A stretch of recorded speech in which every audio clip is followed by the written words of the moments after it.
On December 24, 2024, a machine built by human hands flew through fire hot enough to vaporize steel, and it was supposed to survive. Not might survive.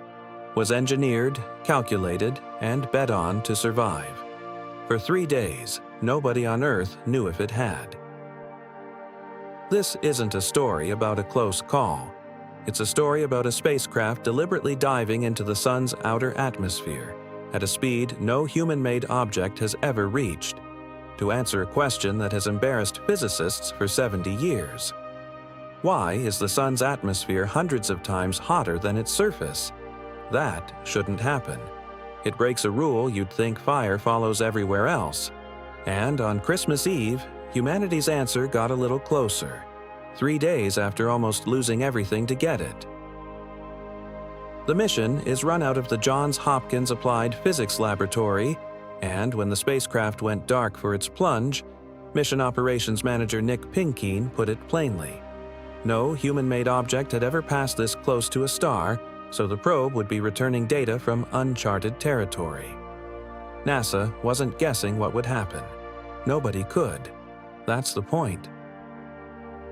The spacecraft is called the Parker Solar Probe, and to understand why this flight was so dangerous, you need to understand what it was flying into.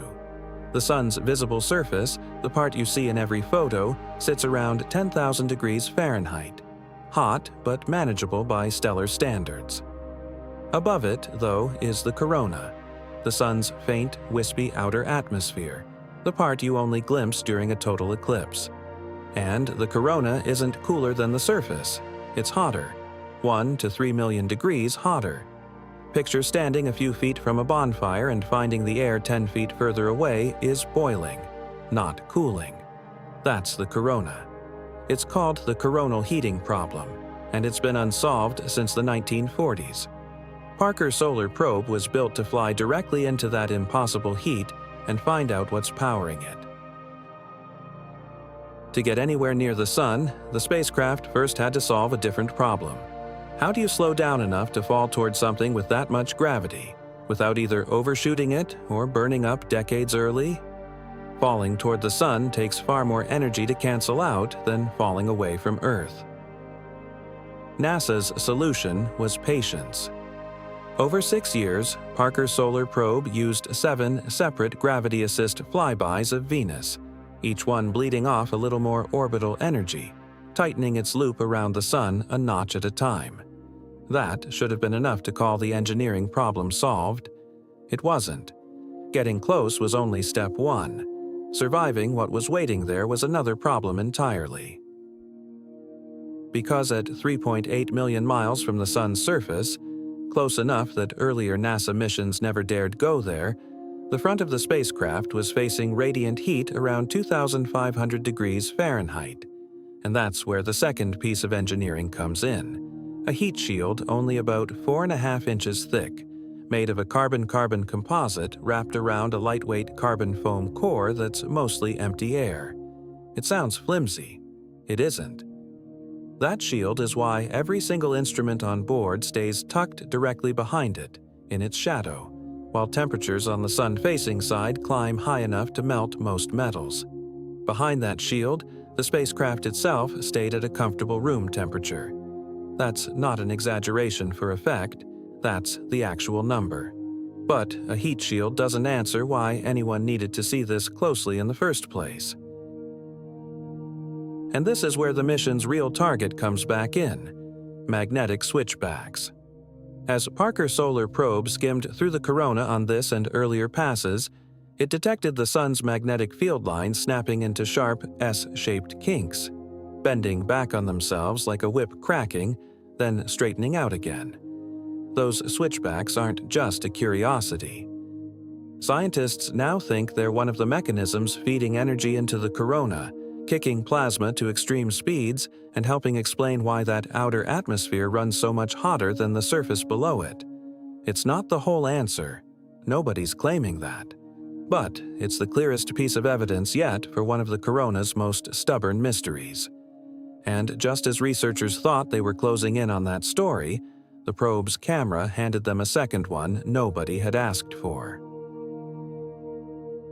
Because in that same December 2024 pass, Parker Solar Probe's imaging instrument caught something researchers are calling a solar wind, U-turn. Material blasted outward from the sun during a coronal mass ejection didn't all escape. Some of it curled back, pulled by magnetic field lines that had torn open, then snapped and rejoined into new loops, some reaching outward into space, others stitching straight back down to the sun. Project scientist Noor Rawafi put it simply. They'd seen hints of this before, but never with this kind of clarity. The sun, it turns out, recycles its own material and its own magnetic field, mid-eruption in real time. That should have been the mission's biggest surprise. It wasn't quite. Because for 3 straight days after that Christmas Eve flyby, there was no data at all. No switchbacks, no U-turns, no confirmation of anything. Just silence, because the spacecraft was completely out of contact with Earth during closest approach, flying too fast and too close to communicate with anyone. All that engineering, all that physics, and for 72 hours, nobody knew if there was a spacecraft left to send data from. Then, at 430,000 miles per hour, the fastest any human-made object has ever traveled, it happened.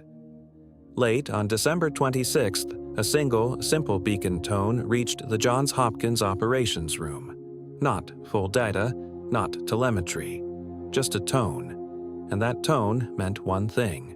It survived. Think about what that means for a second.